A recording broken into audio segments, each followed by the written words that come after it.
crois que ça arrive quelle heure? Voilà, c'est combien bien la lumière? On le gâte. On le gâte. Monsieur Lamrari est demandé à la réflexion. On vient de clôturer une affaire et C'est notre troisième. Adjugé. adjugé. Adjugé.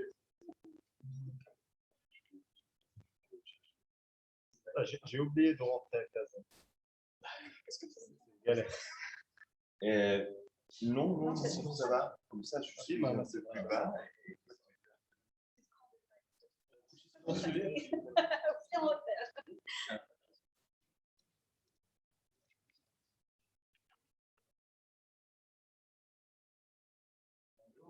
Bonjour, bonjour. Asseyez-vous. Bonjour, chers collègues.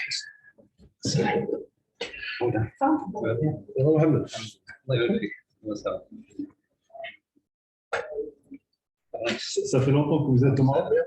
Mais déjà une semaine. Ouais, c'est différent. Oui, jusqu'à vendredi. Alors, 9 jours, en pleine période, qu'il n'y a pas de visite ou rien du tout. Et moi, je suis venu du Japon. Ah, d'accord. Alors, j'avais Les connexions sont. pas Tokyo, Dubaï, Dubaï, Casa. Mais j'avais une invitation officielle du gouvernement. Voilà. Merci. Donc, on part sur une heure. Je laisse 10 minutes de questions. Non. 50 minutes plus 10 minutes. Parfait. Tu gères. Ça dépend. Le contenu. Vos collègues savent comment arriver ici. Vous avez informé. Oui, c'est informé. Puis il y a une majorité qui vont être connectés sur Zoom directement. Ok, très bien. Et il y a le live aussi, c'est ça. Et le live sur la page Facebook de l'association. Vous êtes très bien organisé. Merci. Et le journaliste du Panorama Post. Celui-là, on va appeler JN pour qu'elle s'en occupe. Les journalistes, on ne peut pas les gérer. C'est un autre monde. Ah, mais ça a été bien. Hein. Vraiment, la presse a été très réceptive. Et je dois vous dire que la presse a été très Dès que réceptive. ça touche l'économie et l'impact, généralement, ça va être un peu intéressant. Alors, éteignez votre téléphone. Exact. C'est vrai.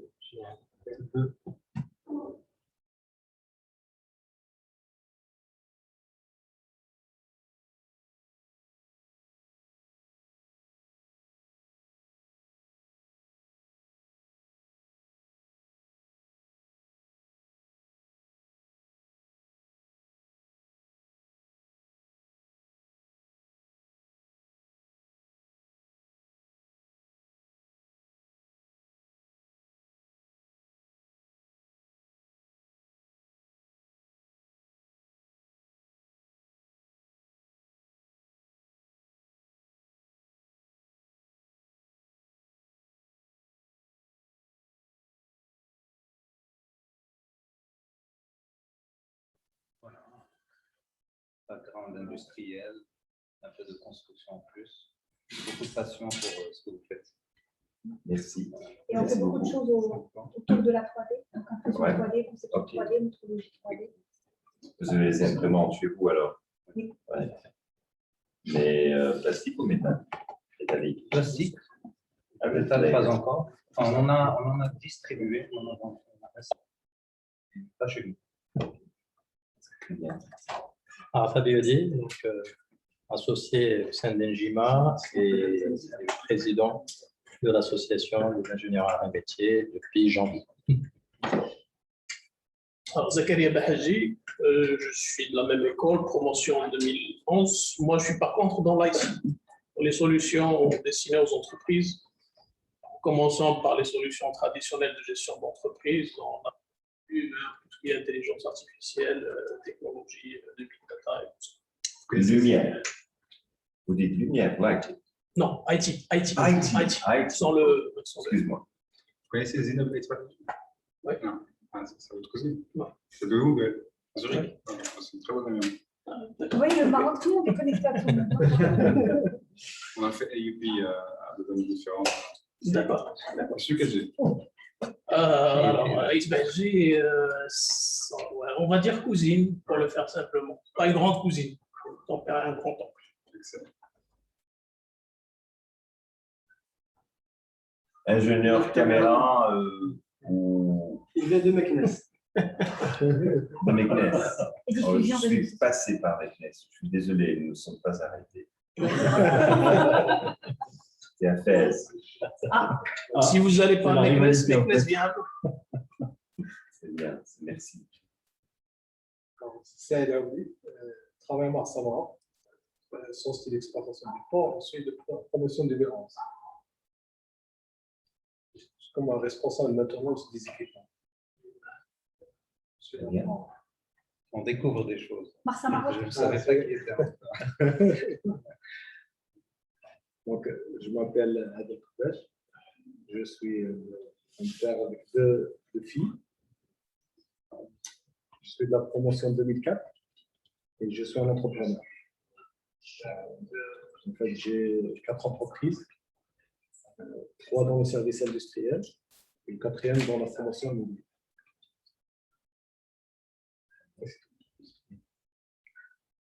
C'est Youssef Nejem. Je suis des promotions un petit peu récentes. Je suis dans la 6e promotion.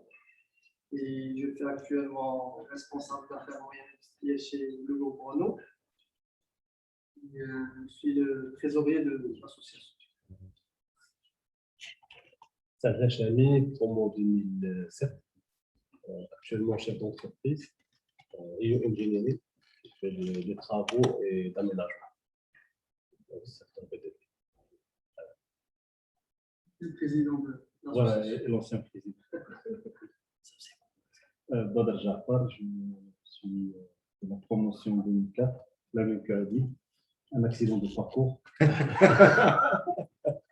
Que vous êtes ensemble ou vous êtes Et donc, moi, je travaille dans une entreprise dans le secteur aéronautique. Donc, on fait la fabrication des pièces à travers un procédé qui s'appelle l'usinage. Donc, on achète de la matière et on fait de l'usinage. Donc, on enlève du coupon.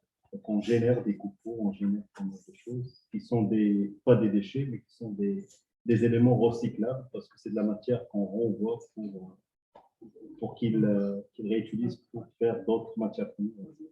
Et donc, nos pièces, on les retrouve dans des réacteurs d'avion, dans des ailes, dans pas mal de parties d'avion. Et récemment, avec le Covid, donc on s'est converti un petit peu sur tout ce qui est dispositif médical, donc avec les équipes d'Engima, d'Aviara et d'autres. Donc, on a commencé à travailler sur tout ce qui est dispositif médical, comme des respirateurs, des lits de réanimation, etc. Et donc voilà, donc ça rentre dans on va dire un virage industriel qui est intéressant pour nous, pour le monde. Voilà. D'ailleurs, dans chaque avion Airbus, il y a une pièce qui est fabriquée chez vous. C'est ça? Dans chaque avion A320, il y a, voilà, on est sur des, même sur l'A320 ou Boeing, on est sur des pièces vraiment à 100%, sur du 737 MAX, parce qu'on fabrique 100% des pièces moteurs, 100% sur les market share. Donc on est vraiment sur, donc, et ça, depuis, l'entreprise elle existe depuis 20 ans. C'est parmi les premières entreprises qui ont démarré dans l'aéronautique. Voilà. C'est Louis le DG, donc le premier responsable des déchets et de l'impact. Non, nous sommes une entreprise certifiée ISO 14001, donc avec tout le processus de respect de l'environnement. Alors, moi, c'est Ouda Fava. Je suis associée avec Arafa et Simrine chez Engima. On a aussi une autre société qui fait de la formation. Donc, c'est ma passion, parce que j'ai une passion pour le théâtre. Les garçons m'ont suivi des formations par les techniques théâtrales. Donc, je suis vraiment dans les entreprises et on fait pas mal d'activités dans l'écologie et l'économie. Très bien. Je ne me présente pas. Je vais vous présenter tout de suite pour commencer. après le mandat. On démarre? Bah, écoutez, merci encore une fois. C'est un grand honneur, un plaisir pour nous d'échanger avec vous, de vous recevoir, de nous recevoir et de vous recevoir mutuellement. Que vos travaux et vos réflexions, ils sont très, très intéressantes et d'actualité.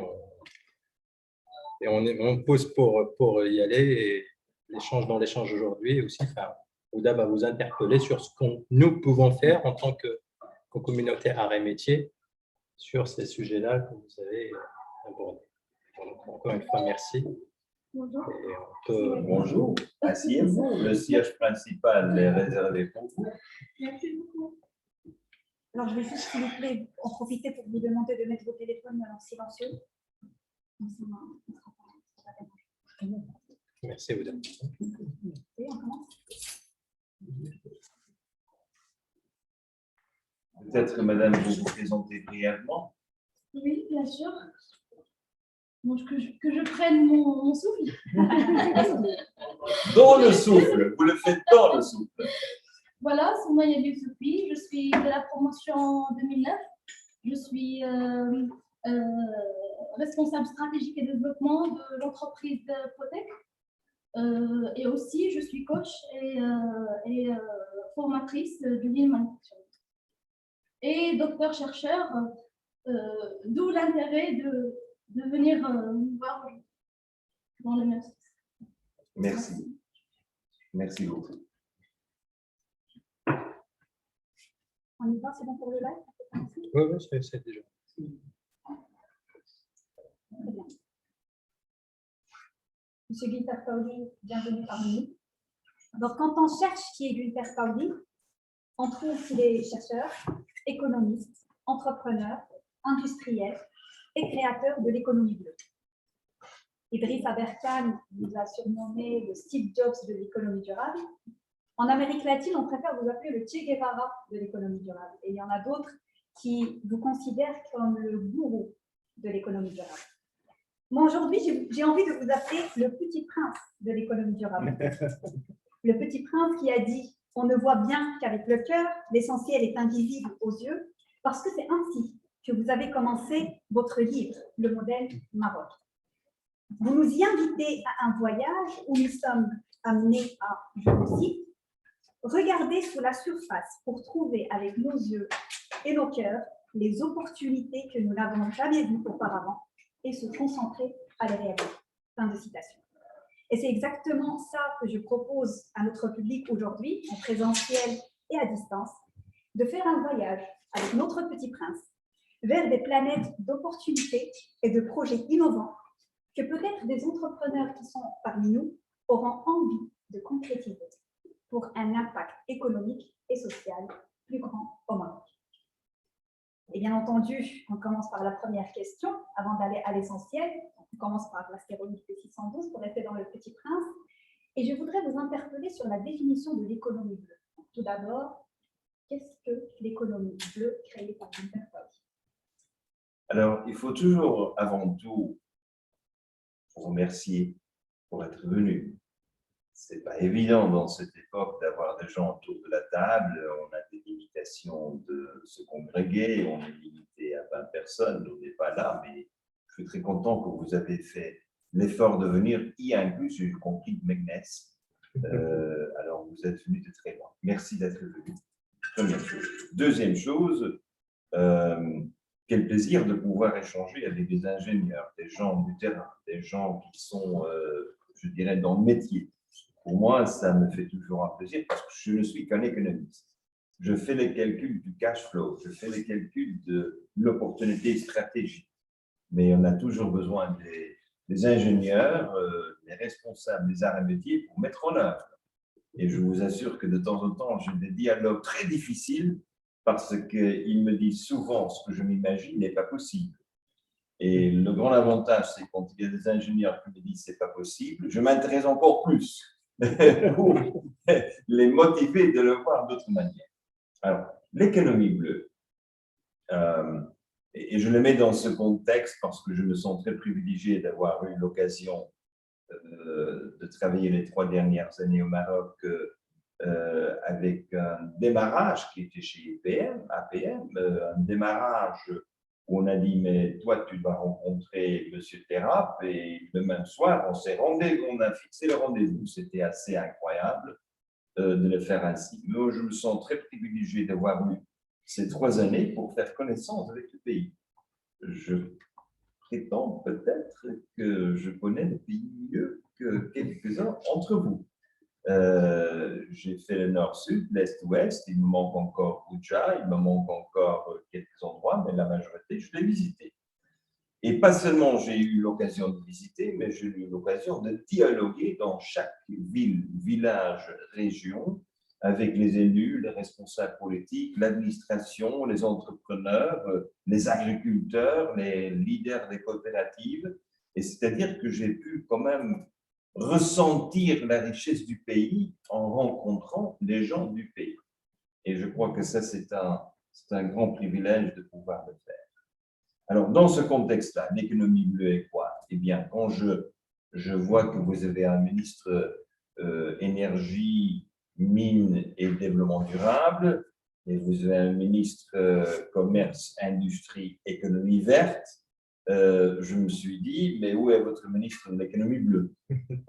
Parce qu'à la fin de la journée, c'est ma frustration avec l'économie verte et l'économie durable que je suis arrivé à redéfinir de ce que nous avons besoin et ce que je vais appeler l'économie bleue. Elle est bleue simplement parce que, vu de l'univers, cette petite terre, elle est bleue, quelques petites taches blanches, peut-être vertes et brunes, mais pour le reste, elle est bleue. Le ciel, pas ce soir à Casa, mais normalement, elle est bleue, l'océan est bleu. C'est pour ça que j'ai dit, c'est l'économie bleue.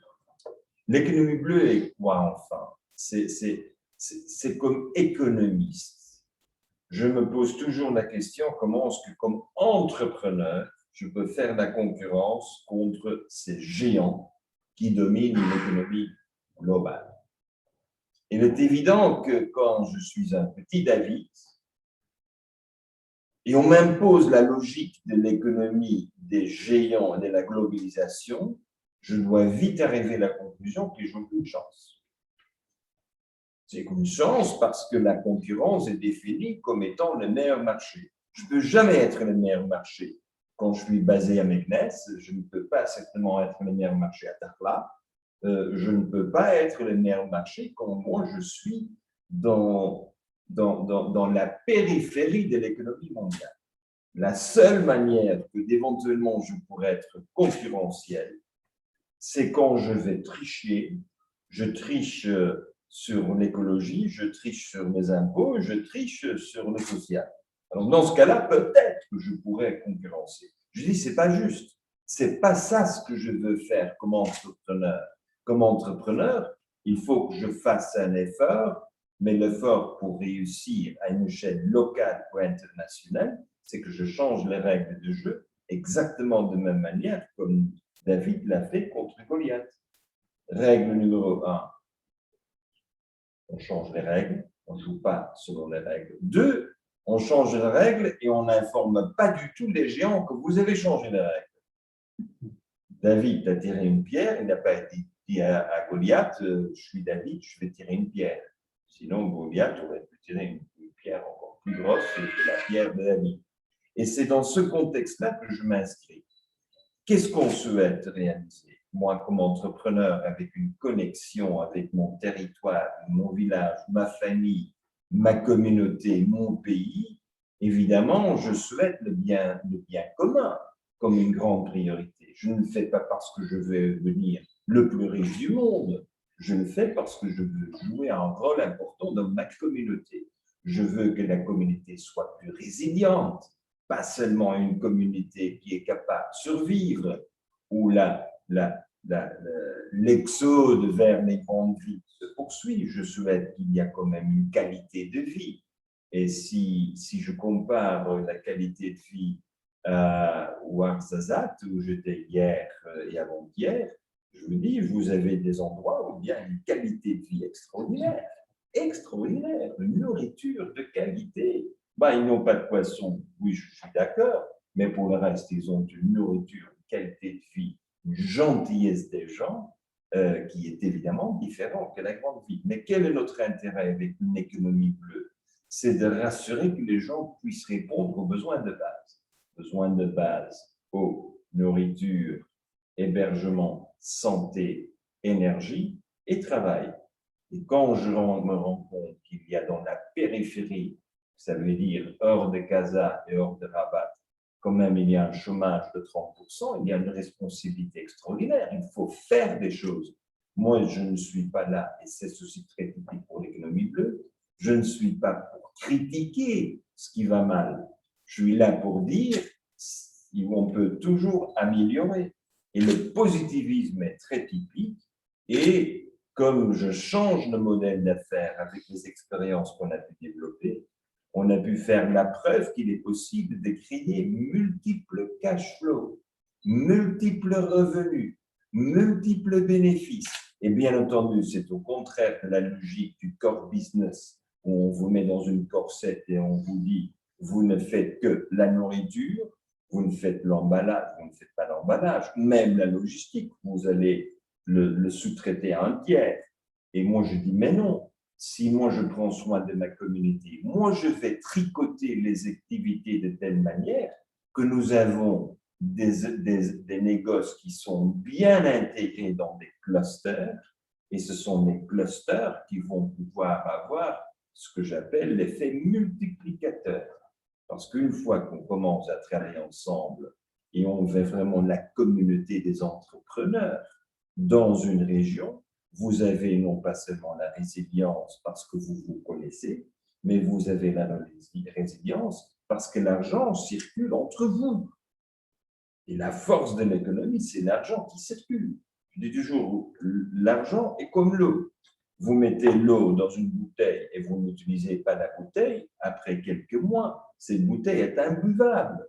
C'est comme l'argent. Vous avez beaucoup d'argent, vous mettez dans une compte bancaire, cette compte bancaire va faire des choses que vous ne verrez pas. Parce que c'est la banque qui décide quoi faire avec cet argent.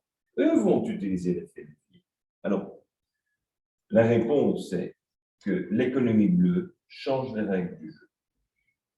Priorité, répondre aux besoins de base de la localité, de votre communauté, où vous vous êtes installé comme entrepreneur. Et troisièmement, notre obsession, c'est la génération des plus-values plurielles. C'est-à-dire qu'on va vraiment faire tout pour qu'on génère des plus-values. Et c'est là où, quand on a eu ce débat il y a 3 ans, on s'est dit, où est-ce qu'on démarre au Maroc?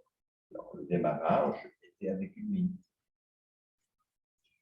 Et ce ne sont pas que des paroles, parce que justement, vous l'avez dit, il faut faire, et c'est exactement ce que vous avez fait avec l'OCP, et vous l'avez bien expliqué dans votre livre Modèle Maroc, où vous avez exposé une dizaine de projets innovants et qui sont justement dans l'économie bleue. Alors aujourd'hui, où est-ce qu'on en est par rapport à ces projets-là, et qu'est-ce qui a été concrétisé et réalisé jusqu'à ce jour avec l'OCP?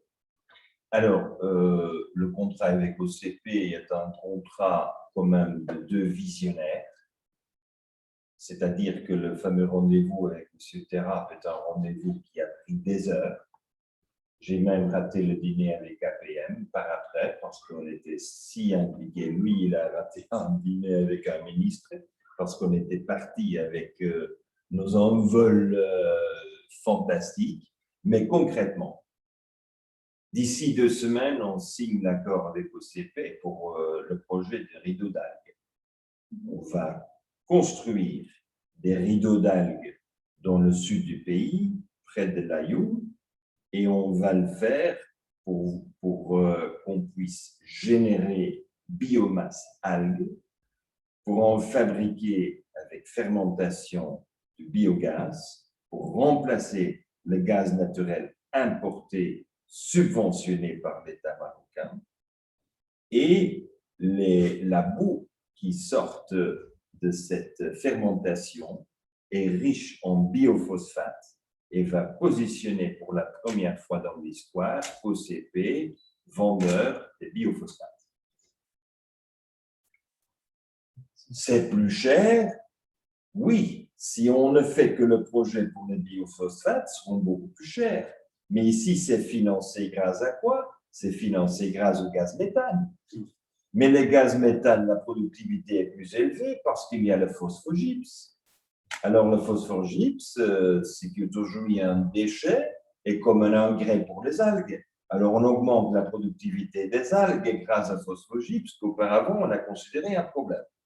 Vous voyez un peu le système, c'est un cluster. Et alors là, on signe, là, en 10 jours, on signe l'accord pour lancer l'investissement. Mais, quel était un de nos grands défis? C'est qu'il n'y avait pas d'institution académique qui savait accompagner ce travail. Et nous avons beaucoup insisté qu'il faut avoir une institution académique, une université, une polytechnique, qui est capable de faire suivi à ces initiatives, parce que c'est une nouvelle connaissance qui n'a jamais été déployée ailleurs dans le monde. Les biophosphates ne sont pas connus, on les connaît de l'histoire, mais cette intégration avec les algues, avec le gaz méthane, etc., ça c'est du méconnu. Les sciences, les composants des sciences sont disponibles et on a fait assez de tests pour faire preuve du concept et de l'opérationnalité, mais maintenant on va les mettre sur une échelle. Une échelle OCP, ça veut dire une échelle pour le faire à grande échelle. Ça, c'est le premier. Alors, si vous permettez, je vous pose juste une question sur ce projet-là avant d'aller sur Ouais. l'autre projet. Donc, j'ai vu justement qu'il y avait des études qui ont été faites par rapport à la productivité, parce que ce qui est intéressant dans les niveaux d'âge, c'est qu'il y a une productivité très grande par hectare, mais ce sont des études qui ont été faites en Afrique du Sud, en Namibie. Il y a un problème de nanoparticules et microparticules. Ah, vous êtes très bien informé, vous avez bien lu le rapport. Oui, tout à fait. Quelle solution? J'ai compris que ça vous a permis d'avoir une solution, donc si vous pouvez nous en parler un petit peu plus. Ah, mais pour nous, c'était un peu la surprise. On a fait les tests. On fait les tests. Quel est le résultat des tests? Que la productivité de la cultivation des algues était 1/5 de ce qu'on avait en Afrique du Sud. Alors, bien entendu, c'est panique, parce que tous les modèles d'affaires que vous avez en tête, avec 1/5 n'est pas le même. Alors, on a quand même dû revoir le comment et le pourquoi de cette manque de productivité. Et on a constaté qu'il y avait une incidence des micro- et des nanoparticules qui se sont collées sur les algues et qui ont bloqué la croissance des algues. Alors, première réaction, panique. Deuxième réaction, quelques mois après, quelle chance, quel cadeau, parce qu'on a trouvé une technique pour éliminer les microparticules de l'eau de mer. Ça veut dire qu'aujourd'hui, on envisage de créer des rideaux d'algues qui vont quand même protéger toute une région des nanoparticules, des microparticules. Et dans cette région, on a une région sans microplastiques. Mais nous avons vu que la concentration des microparticules de plastique entre l'Ayoub et Tarfaya était de 9 000 à 12 000 microparticules par litre d'eau de mer. C'est-à-dire, vous vous lancez dans l'eau, vous êtes dans une soupe de plastique. Vous n'êtes pas du tout dans l'eau de mer. Et c'est là où on s'est dit, quelle opportunité de commencer à nettoyer et créer des zones avec des algues qui nous permettent de faire des gaz, qui nous permettent, etc., etc. Alors là, c'était pour nous un problème. On a dû changer le portefeuille, le mix des algues, parce qu'il y a des algues qui sont beaucoup plus affectées par les nanoparticules que des autres. Finalement, notre choix est pour les scientifiques, ce sont les Gracilaria. On est à une productivité de 40 tonnes par hectare. Eh bien, mesdames et messieurs, 40 tonnes par hectare, comparé avec les 1000 tonnes qu'on a quand même déjà réussi en Afrique du Sud, paraît minuscule, mais je demande toujours, comparons ça avec le maïs que vous cultivez avec des terrains irrigués, avec des OGM bien manipulés et bien organisés. Vous êtes maximum à 5-6 tonnes. Alors, on fait déjà 8 fois plus avec une variété d'algues qui n'est pas la meilleure, mais c'est celle-là qui résiste mieux à cette attaque, je dirais, des nanoparticules. Évidemment, ça nous a donné un tremplin, un levier de recherche et de développement. Et aujourd'hui, le concept des zones libres des microplastiques, eh bien, ce projet mondialement reconnu fut développé grâce à cette expérience à l'AIUN. Quelle belle opportunité. Donc, une difficulté qui se transforme en opportunité. Comme toujours, hein, si on ne se laisse pas faire. Mais je vous assure, pendant 2 mois, frustration, qu'est-ce qu'on va faire? Les calculs ne clochent pas, le modèle qu'on avait imaginé n'est pas la bonne. Mais bon, voilà, c'est grâce à la frustration qu'on s'en sort. Et par rapport aux autres projets qui ont été concrétisés? Alors, l'autre projet, il y a un projet qui est prêt, qui est signé déjà, c'est le papier-pierre, c'est-à-dire le concept de l'usine de papier-pierre. On souhaite réaliser le projet à Kurica. Malheureusement, avec le Covid, il était impossible de faire les réunions techniques et des ingénieurs sur place. Mais la bonne nouvelle, c'est qu'on a déjà envoyé 40 tonnes de stériles des mines en Chine. Le styrine est là, on attend la possibilité d'envoyer une dizaine d'ingénieurs marocains pour, ensemble avec les Chinois, faire la première production industrielle de papier-pierre avec un stérile des mines de phosphate du Maroc. Alors, nous avons un petit bouquin. Toi, tu l'as reçu, le petit bouquin sur papier-pierre? On va le récupérer tout à l'heure. D'accord. Alors, ce petit bouquin, alors on a fait un batch de 400 tonnes de pierres triturées, concassées, mais j'ai mis 8 kilos de stériles du Maroc. 8 kilos, c'est rien, c'est très symbolique, mais on a voulu quand même dire que, eh bien, dans le livre, il y a quelque chose du Maroc. Mais le produit a été très bien accueilli. Avec le Covid encore, un autre élément qui nous a beaucoup encouragés. Même dans cette pandémie, il y a des encouragements, c'est-à-dire que livraisons à la maison ont explosé. Résultat n'étant, c'est que la demande pour le carton ondulé est en hausse. Le Maroc était déjà sur 400 000 tonnes par an, surtout pour emballage, fruits et légumes. Eh bien, avec cette nouvelle lancée de les livraisons à la maison et des achats par Internet, on constate que quand même le Maroc va importer probablement 100 000 tonnes de carton ondulé supplémentaires. Alors, notre première usine, comme je l'ai décrit dans le livre, est de l'ordre de 240 000 tonnes. On peut, vu seulement la demande, on peut déjà planifier 2 usines.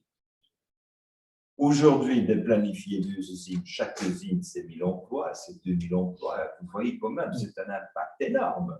Où est-ce qu'on va générer 2 000 emplois avec un produit de base? Et je crois que cette vision de M. Terrap de vraiment se mettre sur un produit où on répond aux nécessités du pays. Le pays n'a pas d'eau. Normalement, vous ne produiseriez jamais de papier, surtout pas de papier de cellulose. J'ai entre-temps visité cette plantation de 80 000 hectares d'eucalypte. Je l'ai visité, je l'ai vu. Ben, c'est une perte pour le pays parce que l'idée est bonne, mais à la fin de la journée, on a besoin d'un produit concurrentiel, et bien le stérile des mines. Le Maroc peut arriver, ma vision, et maintenant je vais qualifier ça, c'est ma vision, ce n'est pas la vision ni du ministre de l'Industrie, ni de M. Terrap, mais ma vision, que c'est le Maroc, pourrait dépasser une production de 10-12 millions de tonnes par an. Ça veut dire 10-12 milliards de chiffre d'affaires.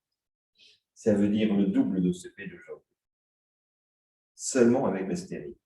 1, le matériel est disponible. 2, la demande est disponible. 3, si le Maroc a vraiment une stratégie pour l'Afrique, eh bien en Afrique, il n'y a pas de production de papier, carton, ondulé. Il n'existe pas. Il n'y a rien. Ça veut dire que vous êtes à la portée d'un marché extraordinaire en plein croissance avec un matériel qui m'incite à dire, mais voilà, si le Maroc planifie ses 8 usines, il y a encore 25 usines pour le reste de l'Afrique. Il faut penser en expansion, stratégie africaine. Et je crois que pour moi, c'est un projet qui m'a beaucoup plu. L'accord a été signé, le MOU est signé, tout est fait. Alors, on attend un peu une relax, on se met un peu relax à propos du Covid, pour permettre des voyages. Mais nous avons une stratégie bien claire et bien d'accord. Entre-temps, on a procédé de demander que la zone autour de Kourika se convertira en zone industrielle. C'est plus minier, c'est bien industriel, parce que moi, je souhaite développer toute la filière. C'est pas assez de faire un carton ondulé, il faut faire beaucoup plus que le carton ondulé. Le carton ondulé, c'est le produit de base. Par après, vous pouvez faire beaucoup plus. Et je crois que là, OCP a pris l'initiative, le zoning a été demandé au ministre, et je crois que le ministre, après notre rendez-vous la semaine dernière, va accélérer l'encadrement juridique pour qu'on ait une plateforme d'un cluster, comme vous avez cluster aéronautique, automobile, un cluster papier, qui est quand même, c'est tout à fait nouveau. Personne n'avait pensé, mais la concrétisation est déjà là. Très bien, donc il y a les algues qui deviennent du carburant et du biophosphate. On a la poussière et le stérile qui devient du carton ondulé, du papier pierre. Vous avez aussi concrétisé un projet pour tout ce qui est produits biochimiques à partir… Alors là, je dois vous dire non, on n'a pas concrétisé. On a fait une deuxième étape, c'est-à-dire les études scientifiques ont été faites, les visites sur les sites… On rappelle peut-être le projet. Ah oui, le projet est un projet de… Quand vous avez une mine, vous creusez le terrain, vous êtes obligé quand même de remettre en état le terrain. Bien entendu, comme c'est stérile, rien ne pousse facilement. L'OCP donc passé à travailler beaucoup sur l'identification des arbres qui savent survivre dans ces conditions quand même très dures. Moi, j'ai proposé de le faire avec une variété d'artichaut. Il s'appelle le chardon. Et cette variété de chardon, on a fait la preuve en observant dans toutes les régions, même dans l'oasis avant-hier à Erachikia. Là, on a trouvé des chardons partout, et des chardons de 2 mètres d'auteur. Nous savons que le chardon pousse bien ici. Nous avons une variété de chardon qui ne se reproduit pas. C'est une variété de chardon qui est pérenne, ça veut dire pendant 7 ans, elle va commencer à infiltrer le terrain. Elle survit des conditions très difficiles. On a dû passer par tous les tests. Aujourd'hui, on est à la demande de pouvoir faire les premières centaines d'hectares, mais c'est un procédé qui va nous prendre 2 ans. Il faut observer les plants pendant 2 ans, c'est-à-dire on n'aura pas un projet industriel, ni d'ici 3 ans, 5 ans. Mais je vous rappelle quand même qu'une entreprise comme ECP, mais comme toutes les entreprises minières, c'est longue vision, stratégie long terme. Il y a alors 3 à 5 ans pour cette entreprise, c'est rien du tout. C'est une entreprise qui a une vie. Les réserves du Maroc sont suffisantes pour 500 années de phosphate pour le monde entier. Alors, si on passe de 2 à 3 ans ou à 5 ans, ça ne fait aucune différence. Et quels sont les produits biochimiques qu'on peut justement avoir à partir du chardon? Bonne question. Le chardon est alors c'est une plante pérenne. Une plante qui n'a pas besoin d'irrigation. Pour assurer que ça pousse, c'est mieux de mettre un peu d'eau. Quand même, pour démarrer, hein, les bébés, on donne quand même aussi un peu plus attention aux bébés qu'aux adultes.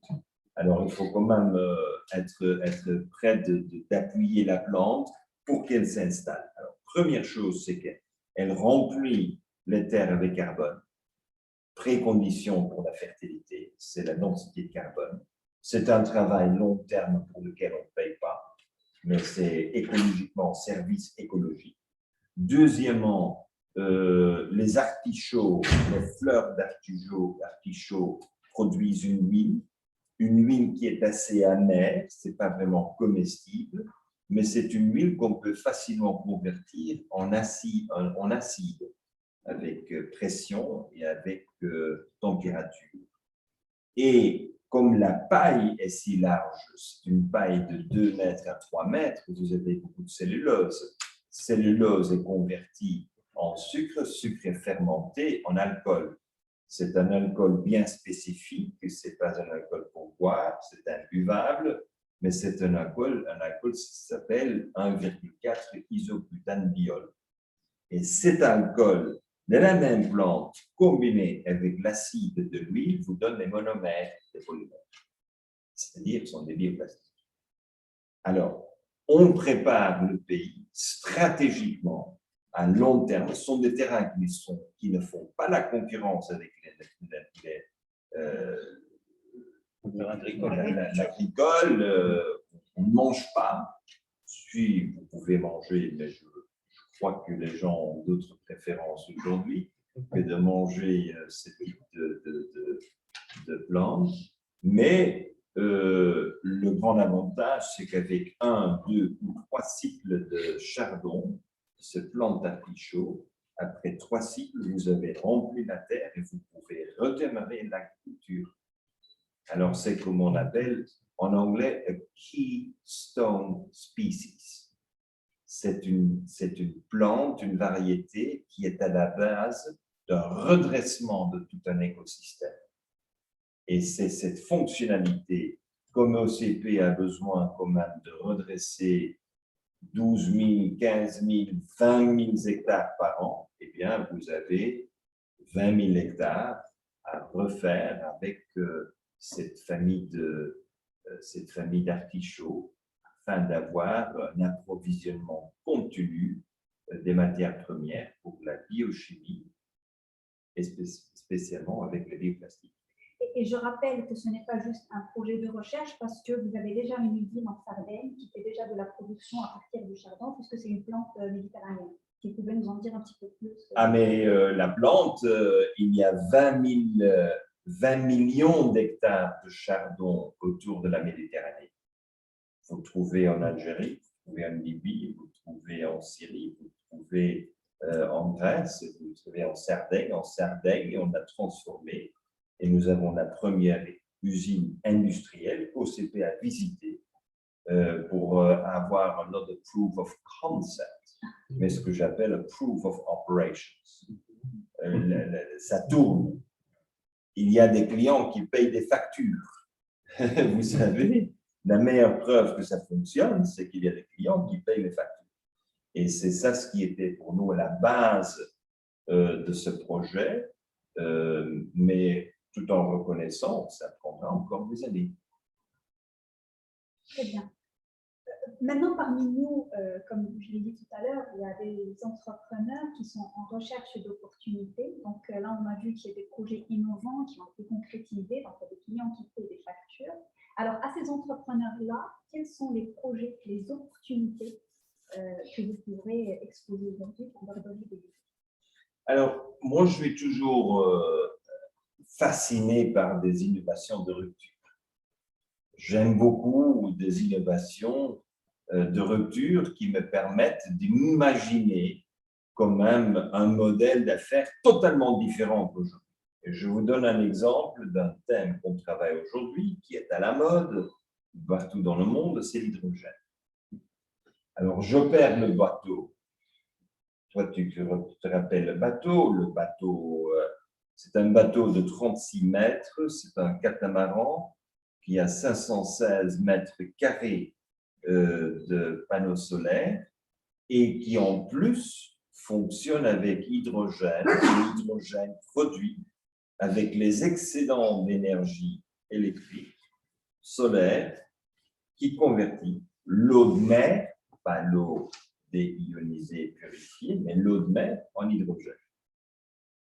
Alors, j'ai repris le bateau il y a 1 an et j'ai réuni mes ingénieurs. Je leur ai dit, fantastique ce que vous avez fait avec l'hydrogène, mais j'ai un petit problème. C'est que la moitié de l'énergie que vous produisez en hydrogène est consommée par le compresseur.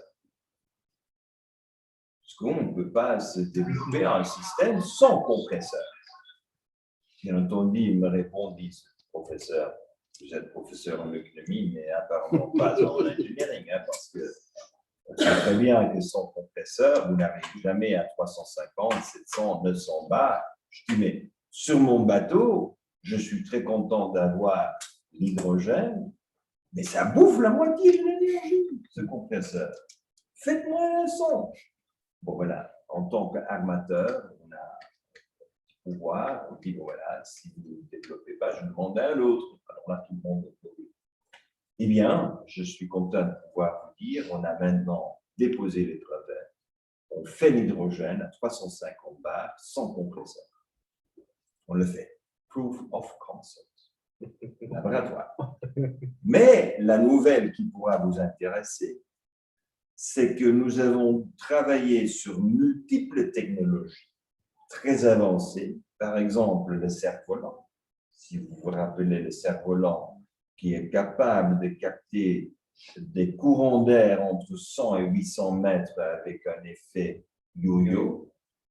Et ce cerf-volant, on a aujourd'hui une nouvelle version du cerf-volant qui va quand même s'éteindre à 100 mètres carrés et qui va fonctionner sur un radius de 230 degrés autour du bateau. Maintenant, ça ne fonctionne que si le bateau et le vent est dans la bonne direction.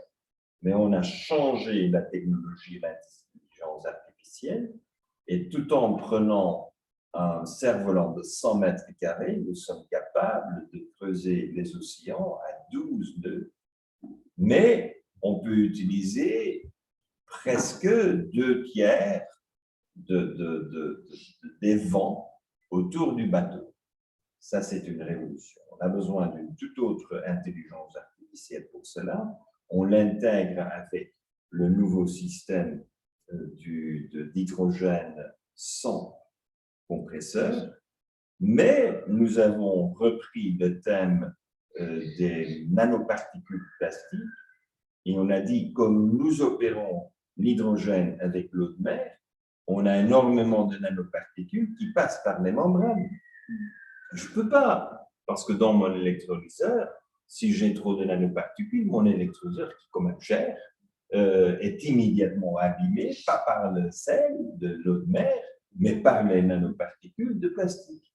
Alors, j'ai lancé le nouveau concept, le nouveau défi, et je dis aux ingénieurs, donne-moi quand même un système. Ils disent, ah, mais vous avez vos rideaux d'algues. Non, non, non, non, non. Les rideaux d'algues prennent entre demi-millimètre et 300 microns. Mais il faut que pour mes membranes et pour mes électrolyseurs, il faut que j'élimine jusqu'à 0,1 nano. Ils disent, c'est pas possible. Ils me disent, c'est pas possible, j'insiste. Eh bien, autre dépôt de brevet fait il y a quelques semaines seulement, c'est que nous avons imité le fonctionnement des poumons. Comment fonctionnent les poumons? Les poumons sont quand même des atouts extraordinaires parce que nous avons 500 millions de toutes petites mousses qui sont connectées avec des capillaires et on enlève le CO2 et on y met l'oxygène. Et pourquoi seulement CO2? Pourquoi est-ce qu'ils ne prennent pas autre chose là-dedans? Non, parce que le système fonctionne. Alors, nous nous sommes mis sur toute la technologie des microfluides et on a fait l'analyse et on s'est adressé à la biopharmacie. où il y a des projets de dialyse sang. Évidemment, vous enlevez les composants du sang, mais le reste, vous devez remettre là-dedans. Et il y a un projet pour isoler les cellules cancérogènes, les enlever et ne pas prendre autre chose que les cellules. Alors, j'ai les scientifiques autour de ma table et je leur dis, est-ce que vous pourriez faire ce type de boulot avec les nanoparticules? Ils disent, mais nous sommes de la biopharmacie, hein. Ça, ce n'est pas l'écologie, hein. Pour nous, c'est sérieux, c'est du vrai. Et alors, on a discuté pendant quelques heures, on a mis sur pied un petit fonds, un petit projet, et 3 mois après, ils sont venus me voir et m'ont dit, waouh, c'était facile, hein. Enlever, isoler des cellules de sang cancérogènes, ça c'est compliqué. Ce que vous nous avez proposé, c'est facile. Je dis alors, faites-le. Eh bien, l'instrument est opérationnel aujourd'hui. On s'est nettoyé 1000 litres d'eau en une seconde, 1000 litres d'eau. Et bien entendu, je vais l'installer au bateau. Je vais avoir le premier bateau qui va bouffer. Moi, j'en avais besoin. C'est-à-dire que si je voulais vraiment opérer l'hydrogène avec un taux d'efficacité acceptable, pas pour faire le théâtre, mais pour faire un vrai projet industriel par après, j'en avais besoin. Parce que quel était mon message? Si je suis capable de prendre l'eau de mer et avec le solaire, avec un cerf-volant, je suis capable de produire l'eau potable et hydrogène à 350 bars, quand même, on a des solutions pour chaque village du monde entier. Alors, on devient un peu enthousiaste, on dépense un peu trop d'argent, mais on fonce. Et j'ai foncé. Alors, il y avait une grande question. Ça prendra encore une année, plus ou moins, pour finaliser les techniques pour les installer sur le bateau, parce que tout doit être intégré sur le bateau. Et on me posait la question, est-ce qu'on va l'installer? Je dis, non, il n'y a pas de problème, je suis au Japon, mon bateau est au Japon. Le Japon, c'est le pays idéal. Sauf qu'avec le Covid, il n'y a personne qui entre au Japon. Ils n'ont pas envie de le changer prochainement. Alors, je ne peux pas faire venir des gens, j'ai besoin d'une vingtaine de personnes qui sont des ingénieurs de tout type. Et alors, j'étais coincé. Est-ce que je le fais en Chine? Peut-être non. Peut-être que je ne le fais pas en Chine. Alors, on fait le tour du monde. Et mesdames et messieurs, la surprise pour vous, probablement, c'est ce que je vais le faire à Kenitra. J'étais samedi dernier à Kenitra. J'ai vu l'ancien port qui est quand même décommissionné. Mais j'ai trouvé un bâtiment qui est un bâtiment de 1912, un bâtiment art déco. Mais bien voilà, nous allons refaire ce bâtiment et on va le faire le centre, attention, le centre d'innovation pour la pêche. Mon but, ce n'est pas d'avoir un bateau de plaisance. Mon but n'est pas du tout là.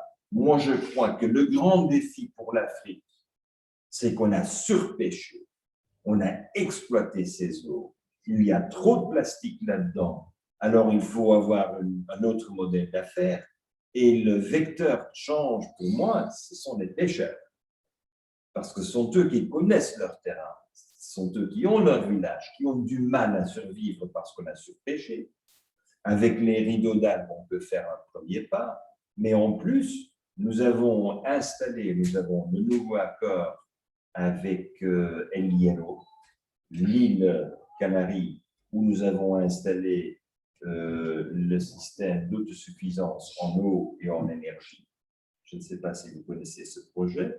C'est un projet qu'on a réalisé en 2014, après une dizaine d'années de travail. Alors, nous savons très bien qu'avec un cerf-volant et avec cette nouvelle technologie que je viens de décrire, on peut changer la pêche. Parce qu'il y a une autre technologie que je crois que tu connais, c'est qu'on fait la pêche avec des bulles d'air.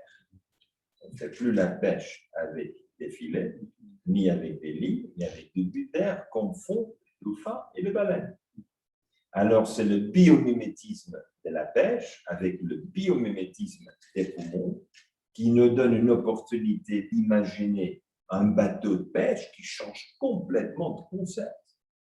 Alors, on a besoin d'un catamaran et pas une coque. On a besoin de 2 coques.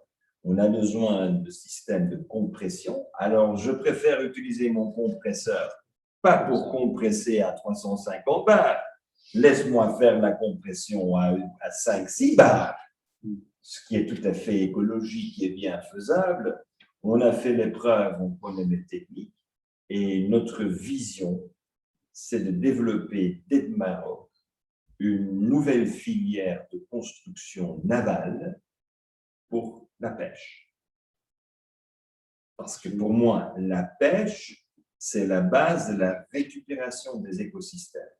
Si vous n'avez pas des poissons dans vos eaux, et si vous êtes bourré de plastique, mesdames et messieurs, il n'y a pas de futur à la côte. Et le tourisme ne revient plus.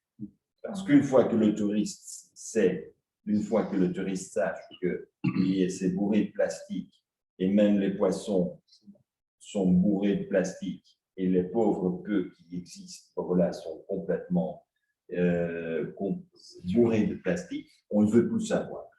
Et je crois que c'est là où on a besoin des îlots.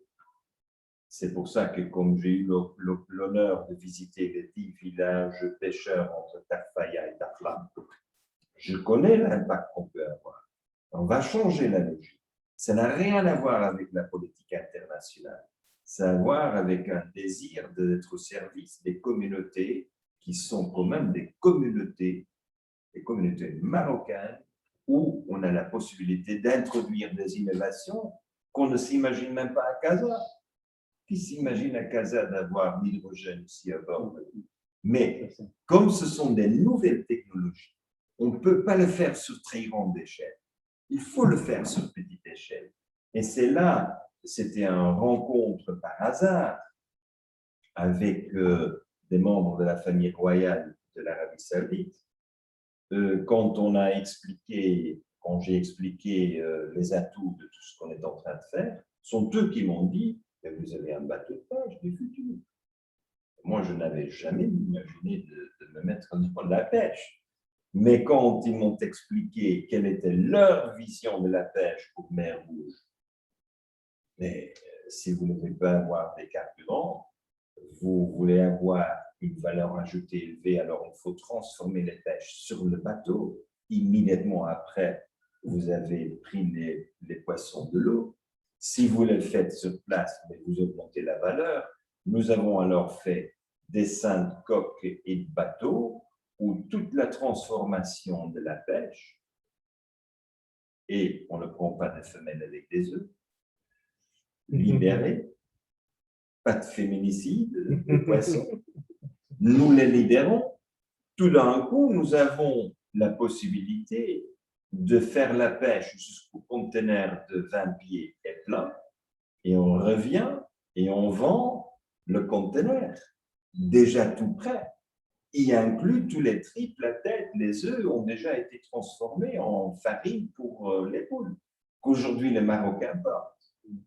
Alors, c'est dans cette optique-là que le hasard le veut, que grâce à ses connaissances avec le Maroc et les visites, et moi, ma fascination pour Kénétra, c'est quoi? Quel est l'oiseau qui est là? La cigogne. J'adore les cigognes. Et moi, j'étais la première fois pour aller voir les cigognes, parce qu'il n'y a aucune autre ville du monde où il y a plus de cigognes avec des nids. C'est là qu'il y a Marrakech, mais pas autant. Vous voyez, j'étais samedi des grues. Alors, dans les grues, alors, vous avez des étagères, des cigognes qui ont fait leur nid. Et c'est là où Lazare me voulait que ma passion pour les cigognes s'est convertie dans une trouvaille d'un terrain qu'on m'avait suggéré de visiter. Hein. Ce n'était pas tout à fait par hasard. Mais je l'ai vu, j'ai vu les cigognes, j'ai dit, mais haricot plus cigogne, qu'est-ce que j'ai besoin encore d'autre chose? Lazare ne veut que le maire de Kénitra et le ministre de l'énergie et des mines. Alors, c'est peut-être aussi un hasard. Mais vous voyez un peu ce contexte. Dans ce contexte-là, on aura besoin de beaucoup d'entre vous. Je vous l'ai dit, beaucoup. Mais je ne le vois pas comme une nécessité, une grande opportunité de développer. Je vous donne un exemple. Aujourd'hui, notre bateau est équipé avec des sondes qui me permettent, si nous trois, on se met dans l'eau, les sondes vont prendre le son de votre cœur, le battement de votre cœur, et va différencier nous trois par le battement de cœur, et en plus, on va savoir exactement le poids que vous avez et le manger. Ça, c'est la nouvelle technologie de la pêche. Et je l'installe, et la technologie est la même technologie qui est utilisée par l'armée américaine pour autre chose. C'est-à-dire que nous avons des techniques de filtration qui nous permettent d'avoir une précision comme les autres utilisent des drones. Moi, je l'utilise pour chercher le poisson que j'aimerais bien pêcher. Mais vous voyez qu'il y a une intelligence artificielle derrière. Mais qui est le fabricant de ces sondes? Aujourd'hui, c'est tout hors de Maroc. Et tout. Et si on regarde la pêche, les filets, le système de filets de bulles d'air, ça c'est une technologie vachement intéressante. On a besoin des gens qui savent produire des bulles, mais des bulles d'une taille précise, ce qu'on n'a jamais fait. On fait des bulles, pression derrière et fini. Mais non, si nous avons la capacité de produire des bulles bien précises, on va pêcher des poissons bien précis, d'une taille bien précise. C'est nouveau, ça on n'a jamais fait. Et je crois que cette intelligence artificielle a toujours besoin des sondes, a toujours besoin des capteurs d'information qui nous permettent d'accumuler. Aujourd'hui, il n'y a personne qui l'a, ni les Japonais les ont. Alors, il est mieux de le faire dans un pays où il y a un désir commun d'être entrepreneur, ingénieur et développer ces technologies. Et autour de ça, eh bien, c'est une zone qui était très militaire dans le passé, mais c'est une zone où la fleuve n'a plus de possibilité de devenir fleuve pour des bateaux. Il faut draguer ces fleuves tout le temps. Et aujourd'hui, la profondeur n'est que 6 mètres, mais mon bateau n'a besoin que 1,4 mètres de profondeur. Alors, on change de logique. Aussi pour les pêcheurs, on a des bateaux qui ont 1,40 m de profondeur. Et mon bateau pèse quand même plus de 100 tonnes. Alors, on change. Je vous donne quelques éléments. Je peux vous entretenir pendant des jours à propos de toutes les technologies qu'on intègre. On est en train de faire un mapping tridimensionnel du fond de mer, là où nous sommes. Mais on le fait avec un système de transmission qui est avec lumière. On ne fait pas avec ondes radio. Et on ne fait pas avec radar, ni avec écolocalisation, parce que ce n'est pas assez précis. Nous sommes capables de le faire avec une précision des nanomètres. Parce qu'évidemment, si vous avez la lumière, vous avez 100 millions d'ondes différentes. Alors, si vous avez 100 millions d'ondes différentes, c'est un peu différent avec l'écolocalisation. Vous avez 400 niveaux. Mais comment ça se fait en dessous de l'eau? Envoyer de la lumière en dessous de l'eau. Ouais. Garder ce niveau de précision. Ça me paraît... C'est nouveau. Je suis sûr que c'est vrai.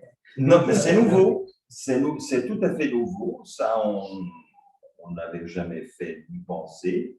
Mais l'origine de l'idée est assez simple. C'est que la transmission des données dans l'eau est compliquée. Les ondes radio ne fonctionnent pas. Le radar, très difficile. Il faut mettre une charge derrière qui est très forte. Le son, si. Le son, oui, mais n'est pas assez précis parce qu'il n'y a pas assez d'ondes qui vous permettent. Alors là, c'est la lumière qui a le plus d'ondes qui vous permet, avec un bon choix de fréquence, vous avez exactement là. Bien entendu, il faut avoir une clarté, une visibilité, mais nous l'avons déjà testé sur 700 mètres. Ça fonctionne. Ça élimine pas mal d'autres, comment dirais-je, ça élimine pas mal d'autres complexités de pouvoir se mettre dans l'eau. On a une précision très intéressante. Si aujourd'hui, parlons du travail pour mettre des câbles fibre optique transatlantiques sur des gens qui ne voient rien, hein, ils ne savent pas du tout où ils le mettent. Hein. Ils peuvent le mettre sur une pierre et n'ont aucune idée, ils ne l'ont jamais vu. Ils n'ont pas de moyen de voir quelque chose. Alors, c'est là où on commence à changer. Nous sommes tout au début de la technologie, mais la preuve, the proof of operation, c'est 2 masques Décathlon. Vous connaissez les masques Décathlon, on les a équipés avec une lumière, et vous vous mettez dans l'eau, vous parlez. Hein. Vous parlez entre vous. Ça, c'est une expérience fantastique. Hein. Vous savez, vous mettez dans l'eau, vous parlez avec vos enfants. C'est intéressant ça. Et c'est comme on a fait la preuve, eh bien maintenant, on a ce boule de miroir comme dans les discothèques, et ce sont les miroirs. Alors on va, chacun a sa lumière, et la lumière est captée par cette boule et réenvoyée partout, et tout le monde écoute au même moment. C'est impressionnant. C'est tellement passionnant qu'il y a beaucoup de questions justement qui arrivent. Bon, je ne vais pas quand même garder l'exclusivité des questions et je vais juste rappeler aux personnes qui nous suivent sur Internet qui pourraient envoyer leurs questions. On consacrera une dizaine de minutes par rapport aux questions. Merci beaucoup de votre générosité parce que là, vous avez partagé beaucoup d'éléments de ce projet qui verra le jour à Kémitra. Après, avec l'association, il faudra peut-être voir à notre niveau comment on pourra créer un groupe de travail si c'est possible autour du Nos projet. ingénieurs vont venir très prochainement. On va refaire le site avec un accord temporel, mais on sait très bien tous les accords temporels en général se convertissent en accords de longue durée. Et mon but, c'est que mon bateau arrive en mars 2022 à Kénitra et ça restera sur place une année. Et après, on va partir peut-être au Maroc pour faire un tour du monde et pour rentrer au Japon. Et en 2025, en avril 2025, nous sommes de retour au Japon. Après une circumnavigation avec toutes ces nouvelles technologies. Et en 2025, ce bâtiment Art déco de Kénitra, il ressemblera à quoi exactement? Ah, il ressemblera à la base d'une nouvelle industrie de pêche. Notre but, c'est de produire des bateaux, de faire la fabrication des bateaux sur place. Excellent. Mais le bateau n'est le plus facile. Le bateau n'est pas la technologie importante. Ce qui est important, c'est tout ce qu'on peut mettre là-dedans. Et c'est vraiment l'introduction du Maroc à l'ère de l'hydrogène, avec une application du terrain pour des villages, pour le village des pêcheurs. Alors, on ne passe pas exactement par l'aéronautique. Même s'il y a l'avion hydrogène maintenant. Il y a le cerf-volant. Il y a encore plusieurs projets, justement, parce que là, vous avez partagé avec nous le projet sur Kénitra et on vous remercie. Dans votre livre, Le modèle Maroc, il y en a encore d'autres projets. Vous parlez des fossiles, vous parlez de 2027, le centenaire de Saint-Exupéry. Est-ce que vous pouvez, on n'a peut-être pas le temps d'aller dans les détails de tous les projets, si vous pouvez juste nous présenter brièvement les différents projets innovants sur lesquels on pourra se positionner? Alors, très brièvement, il y a un volet qui est le Li-Fi, la communication par lumière. Ça, c'est un volet, un chapitre. Deuxième, c'est les fossiles, parce que le Maroc est parmi les pays les plus riches en fossiles et le Maroc ne l'exploite pas du tout. Sur tout ce que j'appelle art, métier traditionnel, la reconstruction des fossiles.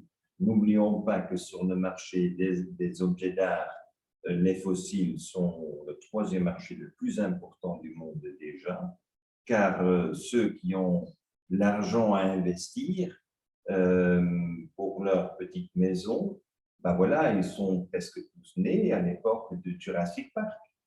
Et ils connaissent Jurassic Park. On a grandi avec des dinosaures gauche et droite. Ce sont eux qui étaient les premiers d'avoir les T-Rex à la maison, les mosasaures à la maison. Alors tout d'un coup, toute cette connaissance est là. Et le Maroc est un des pays.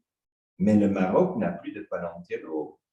Le Maroc a perdu cette discipline académique de la paléontologie. Et je crois que là, j'ai voulu donner un coup de main. Et troisième grand projet pour moi, un très grand projet, c'est que le livre le plus lu dans le XXe siècle, c'est Le Petit Prince. Et Le Petit Prince fut conçu à Tarfaya. C'est-à-dire que comment est-ce que le Maroc ne peut pas rappeler le monde entier que c'était là,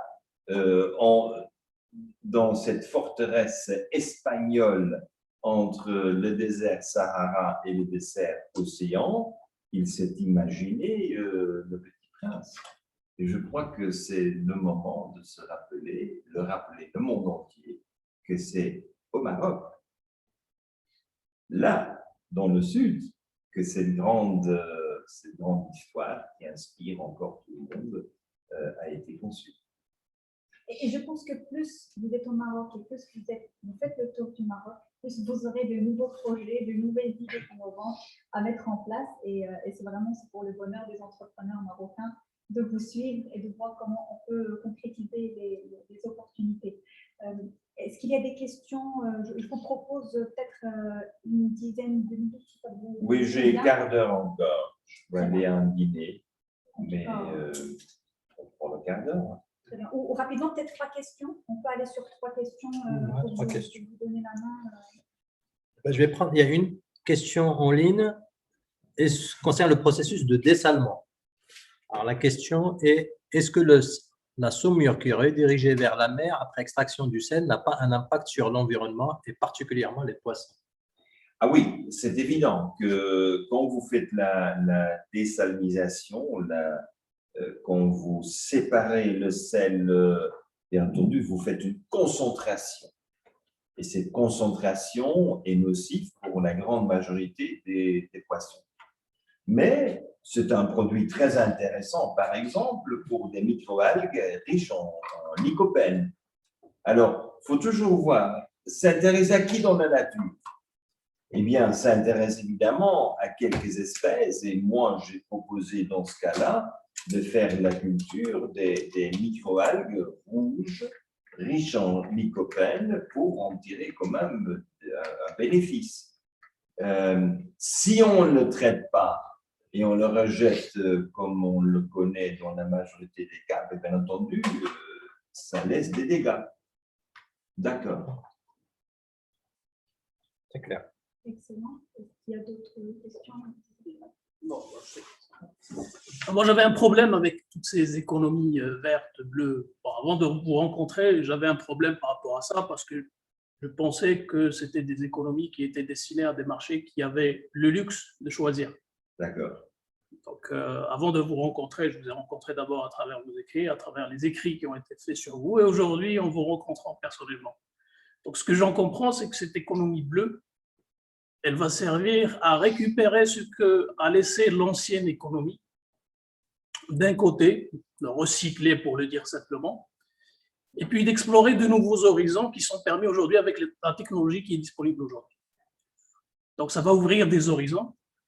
Et parmi tous les exemples que vous avez cités, vous parlez surtout de petits David, chacun de son côté, qui explore aujourd'hui cette économie. Il n'y a aucun Goliath qui s'y est intéressé. Alors, comment expliquez-vous ça? Parce que les Goliaths, ils sont sur leur tour d'ivoire et aujourd'hui, ils continuent de produire. Et tant que ça marche, ils continuent à faire ça. Et puis, dans le futur, s'il y a un Goliath qui s'y met ou s'il y a plusieurs David qui s'y mettent, ça rejoint un petit peu la question de désalinisation. Est-ce que ça risque pas le bleu risque pas d'aller vers le noir? Il y a toujours des risques. Et moi, je suis toujours partisan de prendre des risques. Il faut toujours regarder la réalité avec les yeux ouverts et pas avec les yeux fermés.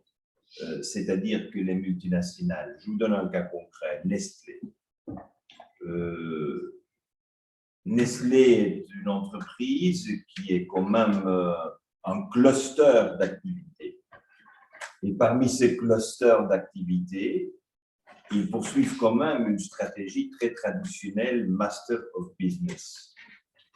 Focalisée, ciblée, stratégie derrière. Je constate que pendant 25 ans, ils ont été amateurs de mes propositions, mais pas preneurs. Ils ont dit, ah, c'est très bien, ah, c'est une bonne idée, ah, mais je vous félicite, ah oui, champignons sur ma café, top, top, top, mais ils n'ont jamais fait. Partiellement, ils n'ont jamais fait parce qu'ils n'ont jamais eu la liberté de sortir de cette corsette que j'appelle supply chain management. Quand vous êtes dans une corsette de gestion mondiale du supply chain, vous ne vous en sortez pas. Vous n'aurez jamais permis de le faire, même si ça a du sens. Parce que le sens supérieur, c'est le supply chain. Et comme nous avons quand même dogmatisé le supply chain, ces grandes entreprises n'ont jamais la liberté. Sauf au moment que le marché se ferme. Comme c'est par exemple, c'était le cas à Zimbabwe.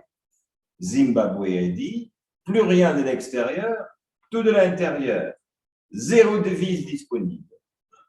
Alors là, Nestlé a dû fermer ses portes. Il n'y a plus de produits, ils ne peuvent pas importer, ils ne peuvent pas produire localement, ils ne peuvent pas faire le jeu de la globalisation. Eh bien, exactement à ce moment-là, Nestlé a dit, ah, mais il y a le professeur Poli qui a quand même dit qu'avec le marque café, on peut faire de champignons. Si on produit des milliers de tonnes de champignons, on peut faire magie avec des champignons et pas avec un bouillon importé. Et tout d'un coup, ils ont commencé à s'imaginer cette industrie. Aujourd'hui, on le fait avec eux. Mais on avait quand même un encadrement unique. C'est le pays est en crise, les devises n'étaient plus disponibles et c'était impossible de faire entrer des produits dans le pays. Je crois que ces expériences, quand même, permettent à ces grandes entreprises de savourer, de se rendre compte qu'il y a d'autres négoces, d'autres modèles d'affaires possibles. Mais ce n'est pas mon objectif principal. Je ne suis pas là pour les enseigner comment le faire. Mais je dois être reconnaissant du fait qu'un jour, plusieurs d'entre eux vont se réveiller et vont prendre des initiatives. Et bien entendu, avec leur force de marché, c'est bien probable que moi, je n'ai pas les moyens pour me défendre, même si je suis sûr de moi, ça ne va pas fonctionner. Raison pour laquelle je travaille beaucoup plus grâce à des réunions comme nous avons aujourd'hui avec des entrepreneurs, des réseaux d'entrepreneurs qui foncent parce que une grande multinationale, elle ne peut pas prendre des décisions en quelques jours, hein, ni en quelques semaines, ni en quelques mois, même pas une année. Nous savons très bien que la machine est lente. Les entrepreneurs qui se réunissent sont des entrepreneurs qui peuvent faire bouger les choses. Je dis toujours, c'est faire et foncer. Et une multinationale ne sait que foncer après des années. Et je crois que c'est là où je crois que nous avons une opportunité unique, grâce au Covid, si j'ose le dire, parce que grâce au Covid, personne n'a pris des initiatives. Personne n'a risqué. Et si vous prenez le risque et vous foncez, vous êtes le seul. Ça veut dire que vous déterminez l'agenda. L'agenda est déterminé par des gens qui foncent. Et ça, c'est l'opportunité de l'entrepreneur que je constate que c'est unique. Après mes 40 ans d'entrepreneuriat, c'est unique. Alors, vous avez parlé de champignons et ça m'a rappelé ce que vous avez dit en 2018 par rapport aux agrumes au Maroc et l'opportunité que ça donnait pour produire le shiitake, qui est un champignon qui est assez demandé.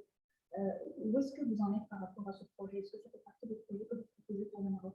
Alors, raison pour laquelle j'ai visité des coopératives dans les oasis, où j'ai pu quand même avoir le grand plaisir de goûter toutes les dates possibles d'une qualité quand même. C'est pour ça que la voiture arrive et il y a une caisse de dates là-dedans. Hein. C'est pour ça que je ne m'inquiétais pas du tout de l'IFI. Hein. Elle est libre, je m'inquiétais des dates qui sont là.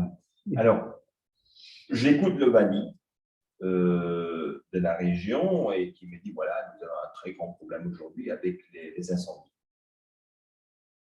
Je dis, les incendies, comment? Ah, ouais, parce qu'on ne coupe plus les palmes comme il fallait, et alors les feuilles sont sèches, ça prend feu, et c'est perdu.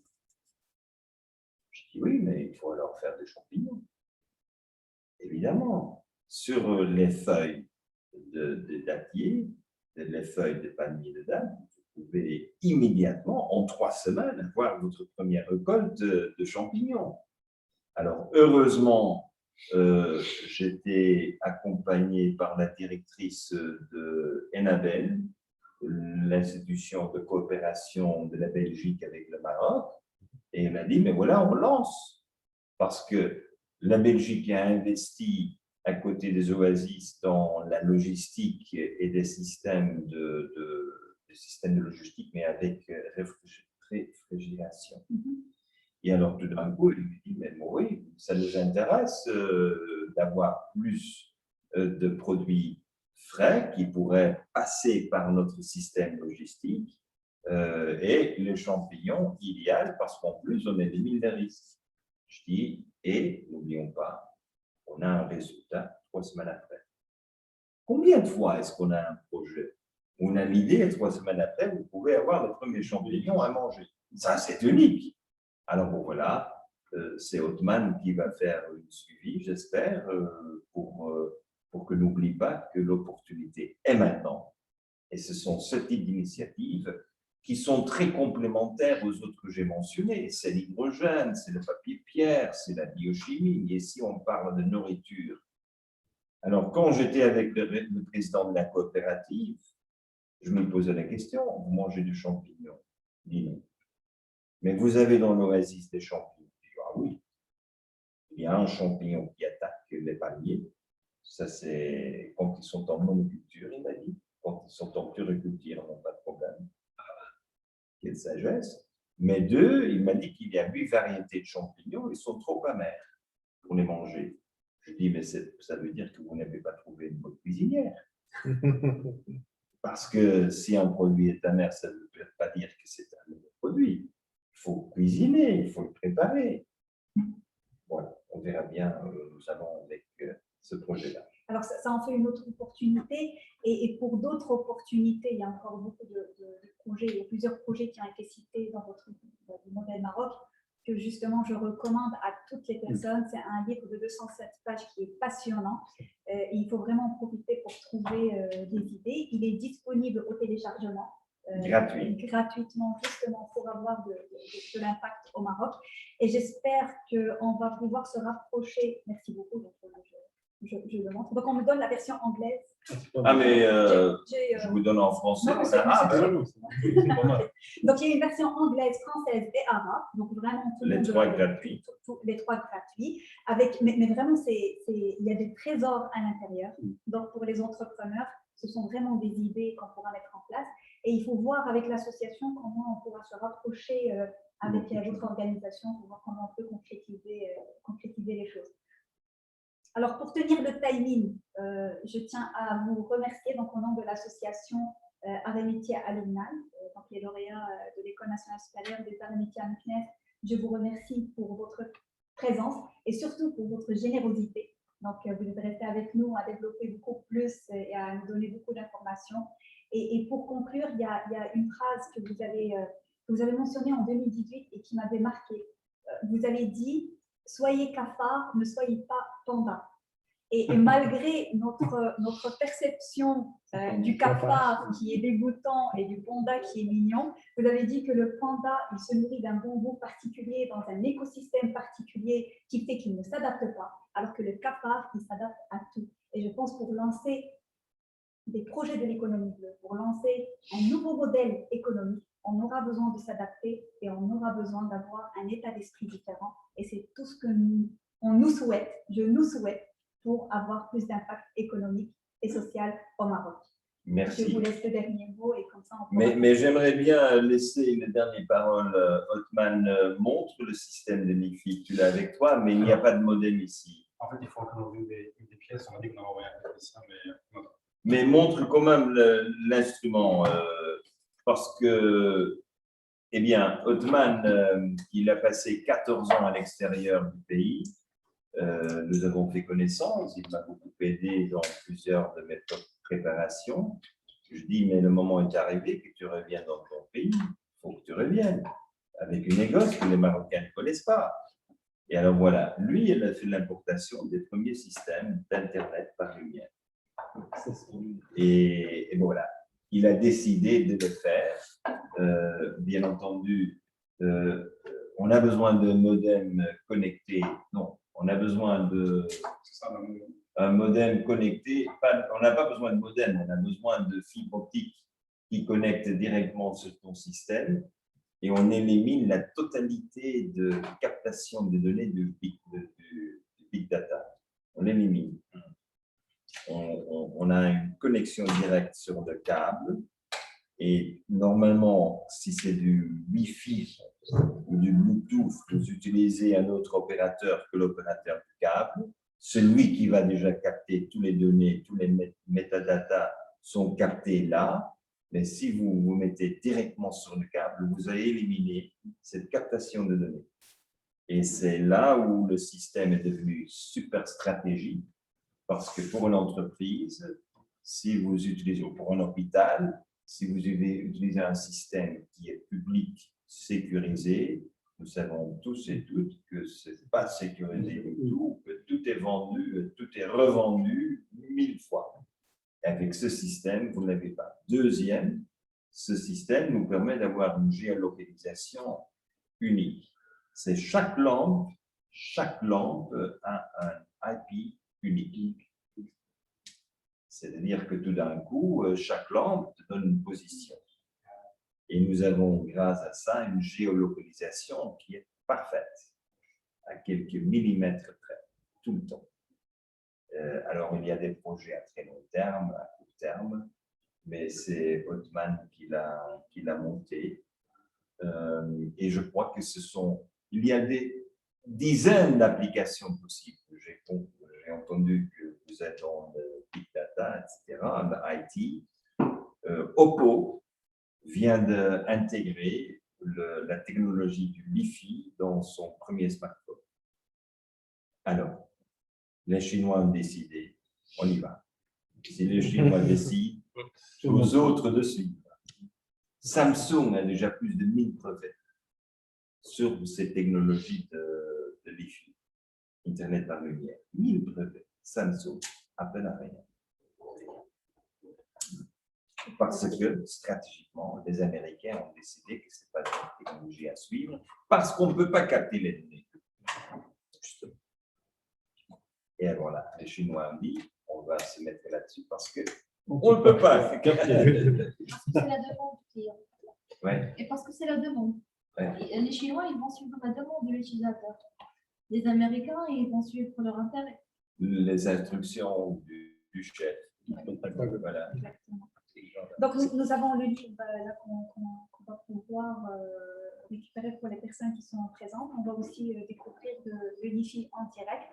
C'est possible de le montrer? Non. On dit qu'on ne peut pas accéder à la salle de réunion, à la salle de bureau. Ah. Bon, RJ45, moi, je n'ai pas un chaîne RJ45 qui le branche mieux. Pour fournir. Je vous propose. Mais je propose une chose. Vous faites une suivi à notre réunion avec le sujet Wi-Fi. Et d'autres opportunités, mais c'est celui qu'en mon absence, Othman gère parfaitement. Mais je crois que c'est intéressant. C'est l'atterrissage d'une technologie qu'on a annoncée en 2018. Entre-temps, tout avance et le Maroc doit participer. Ce n'est pas parce que les Américains ont dit non que pour ça, ça ne fonctionne pas. Qui a chez vous un Samsung? Qui a Samsung? Qui a un Oppo? Oppo? Ah, voilà. Il y a deux mots pour voilà. Mais c'est très intéressant de savoir que Oppo est en train de se positionner. Le service est opérationnel à Shanghai dès le mois prochain. Et c'est évident que Oppo ne va pas le faire avec 5G. Il y a d'autres discussions à propos du 5G. Alors, Oppo avait besoin de quand même se positionner. Et comme le 5G, quel est un des éléments les plus pénibles, c'est que la sécurité de système, la santé de système. Et tout d'un coup, ils ont dit, on se met derrière. Mesdames et messieurs, il faut que je m'en aille. Merci. Quel plaisir de vous avoir. Merci d'être venus. Et restons en contact. Avec plaisir. Je vais donner je vais vite signer quelques livres. Donc, je remercie les personnes qui sont connectées sur les réseaux sociaux. Donc là, on pourra leur dire au revoir et l'enregistrement restera en ligne pour les personnes qui n'étaient pas connectées. Merci à vous. Merci. Je suis désolé. On n'a que des éditions arabes. Arabe et anglais, hein. Ça se trouve mieux.